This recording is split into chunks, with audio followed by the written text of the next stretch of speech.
Hello, welcome back to the podcast. And today I'm going to be talking about safety in relationships. And this is a topic that's so important. And it's come up a lot recently with some of the people that I've been talking to and working with. And I think it just needs to be clarified in a really easy to understand and tangible way for people because, you hear these terms like, is this person a safe person? Is the relationship container safe? And really, it's important to define what that actually means.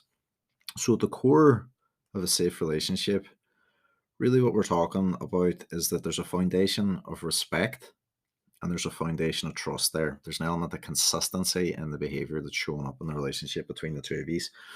That there's a sense of openness in the communication, there's honesty, there's freedom for you to be yourself. You can communicate openly, honestly, and transparently about what you're thinking, what you're feeling. You can have an opinion. But just coming back to trust, that you trust this person not to harm you, not to mislead you, not to lie to you, not to cheat you, not to exploit you. That at the core of this, you know that there's a level of respect. They're going to honor your boundaries. They're going to work with you to create a mutually fulfilling experience. That they're not going to do anything to try and humiliate you, whether it's in public and private. They're not going to put you down or demean you. They're not going to do anything that would, intentionally impact on your sense of self, your well-being, how others see you. Coming back to that consistency there as well, that they're there for you, that they follow through on their promises, that you can rely on them, that there's that mutual reciprocity, that they're protective of you, that they've got the same shared interests, that you are on the same page with the purpose of the relationship, what you both want from it. But coming back to the communication there, that there's openness, there's honesty, there's transparency. What you see is what you get. And even if the person's struggling with really difficult feelings or thought processes around it, they allow themselves to share this with you, that you can be vulnerable with them, that space is safe. You don't have to worry about this person becoming judgmental or reactive or aggressive, ridiculing you, demeaning you, shaming you for having an opinion that's different to theirs, that they're not going to disrespect you or put you down, or that they're going to, ridicule you or humiliate you for something that you've been through or something that you're trying to share with them. When I speak about freedom, like that also comes back to freedom of expression, the freedom to share your thoughts openly and honestly, what you're thinking, what you're feeling, to have a different perspective or outlook on life, that you're able to be your authentic self. And I know it's a term that gets thrown around a lot as well, but really at the core of it, you're true to yourself. You be your full self in front of this person. You allow yourself to be vulnerable with them. You share how you really think and feel in those moments. And this is why, we base this on safety. Like, is this person a person I can trust? Do they respect me? Do they care about me? Are they going to hold that space for me, that they're not going to fuck me over? And when that safety is in place, then there's a higher likelihood of you being able to relax into the process to show those more vulnerable parts of self and to be more authentically yourself, and show that. And I think also just elaborating and expanding on that, that the relationship itself isn't threatened when one of each of you needs space. That you have that freedom to have space to, regulate your emotions or decompress or take time to be with your friends, your family, to pursue some of the things that are individual to you, that make you you, but also help you feel grounded and connected to who you are at your core. That space and that need for space doesn't become this massive wedge or this breaking point within the relationship, that's not being used to make you feel bad or guilty about needing time away for yourself. The freedom to change your mind, that you're not being ridiculed or put down or guilt tripped or coerced because you've decided you feel a different way about something. Like, this is a freedom as a human being that you have. You can change your mind on things. You're not locked into this this absolute way of thinking that it's black and white and this is the only way of being. Back to that thing about disagreeing, that that you're not expected to totally be 100% in agreement with what your partner thinks and feels. We're drawn to each other through what's similar. We obviously grow through what's different. And that's how we can maintain this journey of understanding each other by exploring these parts.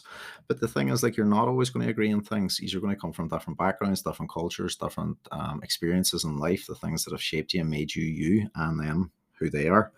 And like, you're going to disagree on things, but that is not seen as this massive wedge between you, and that you shouldn't have to compromise on your viewpoint or your perspective. Not compromise, but like totally neglect it, we'll say, just to make the relationship function. And I think just on that, it is inevitable, even in healthy relationships, that couples are going to have conflict. They're going to disagree. You're going to butt heads at some point in time, whether it's over finances, parenting, intimacy, life stressors, different things, whatever it is. But when there has been like a rupture, when there has been this conflict, that there is an effort being made within the container of the relationship for a repair to take place, that the person is able to hold their hands up and take an element of responsibility for what went wrong. Now, I know some people haven't been taught this, but again, this is why I'm saying about effort, that there's effort being made. They show that they're remorseful, they show that they've overstepped the line. They might find it hard to actually, and I know some men can be very, very guilty of this. I don't want to become sexist or generalize here, but just in my experience working with a lot of women, that is a major frustration that comes up time and time again is he won't fucking apologize. He won't in any way, shape, or form take any responsibility for any part of the hurt that was caused or any part of the disagreement, the conflict escalating. And that's something that a lot of people, in my experience, depending on the background that they grew up with or the template that they were exposed to, they haven't learned how to make effective repairs. They haven't learned how to apologize. And I do think some people play up to this as well. They've no incentive to do it, so they don't, or they feel like because maybe they're men that they shouldn't because it now somehow makes them weak, or that they've lost some sort of control in their stance. And I actually don't agree with that at all. I think all that's done is create a further disconnection in the relationship. You're not actually getting what you fucking want. You want a fulfilling relationship. You want your partner happy. You want to be connected to each other. So you get your ego out of the fucking way and learn how to make an effective repair, learn how to make an effective apology. And just because you've apologized doesn't mean that your partner has to forgive you straight away and you just move on to the next thing. This is the thing about recognizing, people move through things at different rates and different paces. So, but that back to what I was saying there about an effort to make the repair. The things aren't just brushed under the carpet. The things just aren't ignored. That you're not just expected to fucking get on with. Because again, this isn't safe. Your feelings haven't been validated. Your emotions haven't been validated. You might still be carrying this. Again, you might not be able to fully move past it because part of you might be really fucking hurt by what's happened, in that context. And it's not just a case of them bringing this up the next time you have a disagreement because for you it's still maybe unresolved. And that's totally plausible in the situation if that is how that was handled and you were expected just to get on with it. So, again, as I mentioned, safety is a huge, huge big thing. Like for you to be able to bring this up and go, look, I know we talked about this the other day and it was pretty shit, but I still want to kind of address what I was feeling. I felt blah blah blah blah blah when blah blah blah blah blah lean into the discussion and hopefully that person can be grounded enough and safe enough to be able to have the discussion without this deteriorating into some other shit show where you've got all this other unconstructive, we'll say, behavior or destructive behavior where there's stonewalling, silent treatment, contemptuous remarks, demeaning, mocking behavior, belittling each other, name calling, basically swerving into that place where you're just becoming critical of the person as opposed to actually talking about what actually took place. And underlying that, then, it's just this punishing behavior that's going on that's creating further disconnection between both people. And that's a clear sign that the relationship is in rocky territory. It's not safe. It's no longer safe for you to speak up. It's no longer safe for you to get your needs met. It's no longer safe for you to address any of the feelings that's coming up. And like, you don't want to have that culture of disrespect becoming normalized. Your partner shouldn't feel like it's okay to disrespect you, that whether this is in public in front of people or in private behind closed doors. That should never become normalized. They shouldn't take satisfaction in humiliating you or demeaning you or bringing up stuff from the past to try and make you feel shameful or embarrassed or less than. Because that becomes really, really coercive and controlling. It becomes really, really demeaning. It massively impacts the sense of self. It hugely impacts your confidence. And again, you have to look at this person. You're like, I'm sharing my fucking life with this person. I'm choosing to be in a relationship with them. So why am I tolerating this behavior? Why am I letting that happen? And just coming back to that conversation around control. And I think this can happen in relationships too, where people lose sight of their personal power. And this is something that comes up in therapy quite a lot, is this idea of your own personal responsibility about the choices that you make and becoming a more informed, powerful choice maker. Actually tuning into what you need, what you want at any point in time. And that's not to say like you're totally going to disregard your partner's needs, but let's just say in this context, you've been in a very controlling relationship. You've totally lost sight of your personal power for whatever reason. Say maybe there's financial dependence or there's just emotional abuse going on over a prolonged period of time. It shouldn't become normal within reason for somebody to tell you what you are allowed and not allowed to do. that you need their permission as an adult to make a choice that feels right for you. Unless that's going to have some sort of financial bearing on the other person, or if there's other responsibilities that need to be split between the couple, maybe there's child minding or there's different things that's going on. That's about informing. That's about having a working as a team to work through something as a solution. But somebody telling you like you're not allowed to do that, you're not allowed to go there, you're not allowed to talk to this person, you're not allowed to spend this, that, and the other of your own money, you're not doing whatever I say that you're not allowed to do.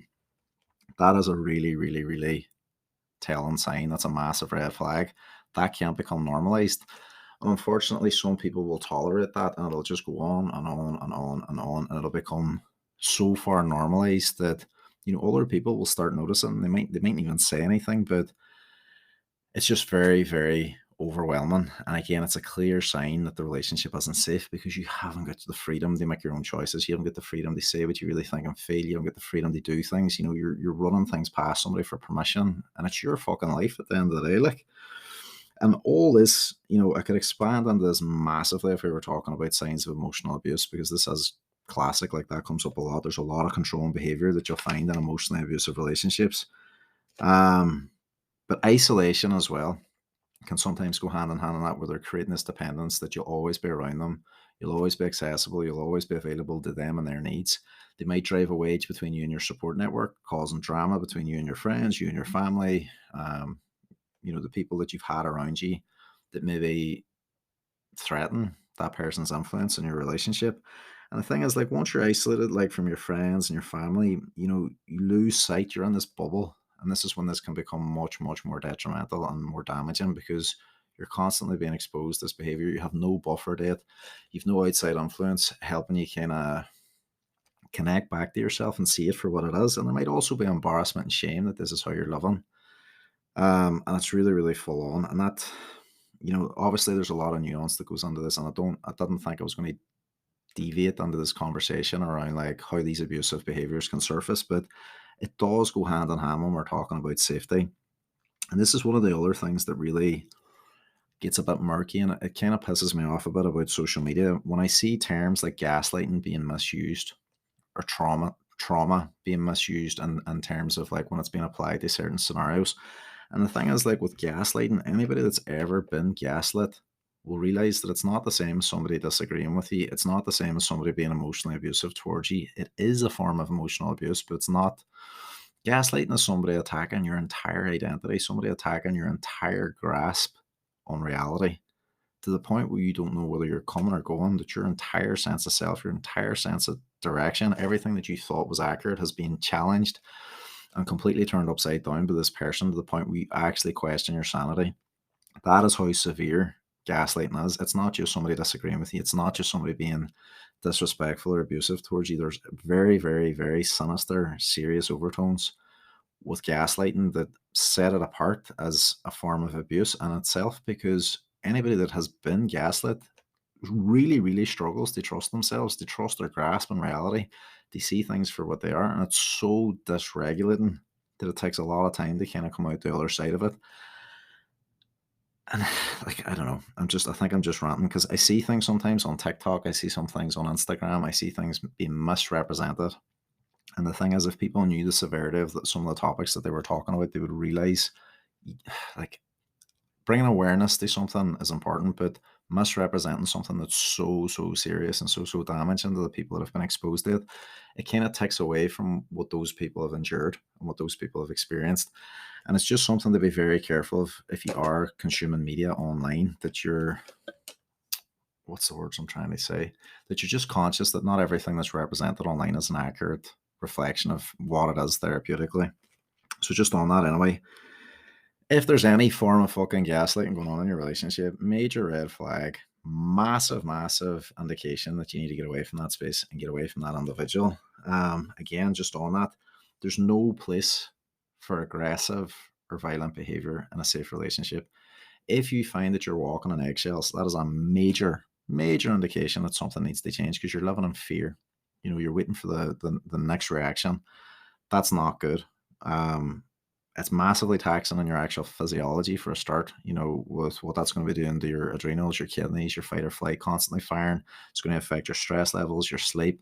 It's going to affect your entire sense of self. But even somebody subtly threatening violence, like, if you were ever to do this, then I would do this to you, or I would do this to your friends, your family, your kids, your pets, any form of intimidating behavior, any kind of form of aggressive behavior, whether it's slamming doors or smashing furniture, or, and again, apologies if this is going to be triggering anybody, because I know a lot of people do get exposed to this behavior, that if there's no place for that within a healthy, safe relationship's the point that I'm trying to make. And that could be as subtle as somebody like very, very coercively glaring at you, as if they say, like, I'm going to lose my fucking shit if you keep talking, or if you keep pushing this, I'm going to do something that's going to be very aggressive. Like, that's not okay, and it can't and shouldn't be normalized. And just some other things like, you shouldn't feel afraid to be able to use your voice in a safe relationship. It shouldn't feel like a massive fucking big deal for you to want to see your friends and family. That comes back to this conversation that I was saying about space. That shouldn't, threaten the integrity of the relationship. It should be totally fine for you to go and see your friends. It should be totally fine for you to go and see your family. They need space away. Get yourself grounded. Take some time for yourself. That's part and parcel of being in a healthy relationship. The name calling and the disrespect, that shouldn't ever become normalized. And somebody just saying you're being sensitive, or that it was just a joke, when you know at your core that this is demeaning, belittling, shame inducing, humiliating, the intention behind it. That's about you then trusting, like, look, I understand the impact that this is having on me. This isn't okay, no matter what way this person wraps it up. And if you've communicated to this person, they're constantly invalidating what you're saying, disregarding what you're saying, ignoring what you're saying, and expecting you to get on with it. This is when you need to weigh this up and look at this for what this is. This person's making a conscious choice. They normalize this behavior. Another element to this as well is just recognizing, like, it's not like you don't it's not about like how much you can endure. You're not there just to tolerate this stuff. This person might have a lot of shit going on in their life. That doesn't mean that you're there to meet all their needs. That's like, you're not there to be a rescuer. You're not there to be like in a codependent trap just to put up with as much shit that you can eat. Like, giving and giving and giving and tolerating all this stuff isn't making you a good person. And it's not. I don't want to, like, a lot of the things that can come up sometimes about romanticizing fighting for the relationship, like, that's really, when you're in them scenarios, you're dealing with a lot of toxic behavior, and you have to look at that for what that is. A lot of that will come back to your own sense of self, your own self-esteem, but also recognizing the impact that this person's choices and behavior is having on your sense of self. The longer you stay in that environment, the longer you stay in that dynamic with that person, the more it's going to have a negative impact on you. And you have to look, like, what is the capacity for these things to change? If this person doesn't want to work with me, doesn't want to respect me, doesn't want to honor my boundaries, my need for space, I can't be myself, I can't open up about how I feel, I can't share my thoughts. Like, where is the future of the relationship going to go in that scenario? Can't see my friends, can't see my family. Person's telling me what way I can dress, where I can go, what I can do, what I'm not allowed to do. That's not a relationship. That's not a healthy relationship in any way, shape, or form. It's not even a safe relationship, because as soon as you're walking on eggshells, as soon as you're afraid to have a different opinion or change your mind or ask for something, and you're terrified that that person's going to react in a very negative way, you need to wake up and see this for what this is. Now, again, just on this for a bit of nuance, even in a healthy relationship, people will argue and there'll be conflict, right? It's not always going to be perfect. Sometimes things will get heated. Sometimes somebody will lose their rag and say something that they shouldn't have said. But this is why I said about the apologizing. They will take responsibility for crossing the line. They'll try and make a sincere effort to make a repair. They'll hold their hands up and acknowledge, I shouldn't have done what I done. I shouldn't have said what I did. I'm sorry for doing that. I'm going to take some time now. I'm not going to do it again in the future, because I understand how fucking shit that was for me to do that. Give them space to move through it. And then there's that intention then that, they're going to modify their behavior going forward. But there's also this recognition, look, we're both imperfect people. We're going to get things wrong. Stressors in life are going to get on top of us. But at the core of this, we fucking love each other. We actually love each other. We respect each other. Things just sometimes come out the wrong way. Conversations are happening at the wrong time, or one or both people weren't regulated prior to leaning into the conversation, and there was a reactionary response as opposed to a very grounded way of looking at it. And that's not always that. Like, sometimes that's the way things pan out. Sometimes people aren't present, they're not listening, somebody gets defensive, something escalates. But as I said, at the core of this, you recognize if you've crossed the line, you recognize if you've hurt your partner's feelings. You don't just let them sit in that hurt. You try and show them that you fucking care. You try and show them that you want them to be happy and feel safe in the relationship. Like, you resolve things. You don't let things go days and weeks at a time. Like, you don't fall into that trap of just like being like, oh, fuck them, and, silent treatment, or I'm going to start stonewalling them until they feel guilty or beg me to let it go or to apologize. Like, that's completely demoralizing, demeaning. It's fucking up the connection in the relationship. Neither person's getting what they want. It's not about who's right. That becomes a really fucking demeaning tactic. And again, as I mentioned, like, even within those relationships, when things go wrong and the repairs are made, you both know he's fucking love and care about each other. There's more positive interactions than negative. Far more positive interactions than negative. And within that, there's also this shared vision for the future. There's this encouragement for both people to grow, not only as individuals, but they grow together as a couple. That the future's clear as to where these are going. That you're not fucking doubting that you're questioning your whole fucking sanity. Anyway, but safety, like, I see this a lot, like, when you're in that bubble and it's very, very overwhelming, you're not around your support network and you're just tolerating all sorts of behavior. Like, it can be hard, the signs to look out for. I suppose is why I'm having this podcast today, is just to recognize, like, a relationship should feel safe at its core. It should feel like you can trust the person, that there's respect. And if that's not there, then that's not good, because that should be at the core of the foundation of the relationship. And signs that you can look out for that it's not safe is fucking number one, big massive fucking flag. You're walking on eggshells. You're afraid to use your voice. You're afraid to ask for things. You're not yourself because you're in fight or flight. You can't relax in that environment. You just can't, because your nervous system is completely primed, because you don't feel safe. You don't feel grounded. You can't, like, you're just waiting for the next thing. You're just waiting for the next argument. There's probably been massive amounts of conflict. There's probably been regular fights escalating, and that's exhausting. And, especially when you look at the spectrum of how these fights can take place, they can be really verbally abusive, they can be emotionally abusive. Some cases, there can even be physical violence. Um, and no matter what way you want to look at this, if you're in that kind of environment, you can't expect to establish healthy dynamics with somebody that doesn't want to work with you. If you try and establish boundaries in that situation and it's not safe, that has a risk of escalating to being even more damaging and even more from a place of safety. Like, that would be very, very concerning. Like, you don't know what way that person could respond. They could respond just from trying to guilt trip you, getting angry, trying to shut you down, or it could escalate onto further violence. Like, but all these things are massive telling signs. You shouldn't be in that scenario. You shouldn't be in that relationship. And again, if you think about it just from the perspective of, even if it's more subtle and it's emotional abuse, somebody mocking you, belittling you, shaming you, humiliating you, putting you down about your past, putting you down about your identity, ridiculing you for your hopes and dreams about the future, for your family background, elements of your personality, um, or even just because you think differently from them, or you don't agree with them, that you're getting met with these really, really harsh, critical, contemptuous responses. Um, that's never okay. That's not a safe container. And again, you'll probably even know it in your physiology, because you just won't be yourself. You won't be holding yourself in a certain way, even in your nonverbal body language. Your friends and family, if they're even around you, will probably see the change in you. They'll know that the light's just not there behind the eyes. They'll just know that you're not your usual vibrant self. Internally, you'll probably be exhausted, drained, probably holding a lot of fucking sadness in there, as well as frustration. Just being drained, really, really fucking drained. But, like, you'll know in your heart, like, if you're not in a safe relationship, is what I'm trying to say. You'll know that, hopefully, listening to this, you can identify certain signs of things that are maybe present in the dynamic that you're in, but you can't turn a blind eye to this. You have to come back to yourself and recognize about your own personal power and your own personal responsibility. If at the very least you can get speaking to a friend about how you feel, or if you can reach out to a service and get help, that is a massive step in the right direction. Because once you start talking about the extent of what you've been through, you'll realize that this needs to change.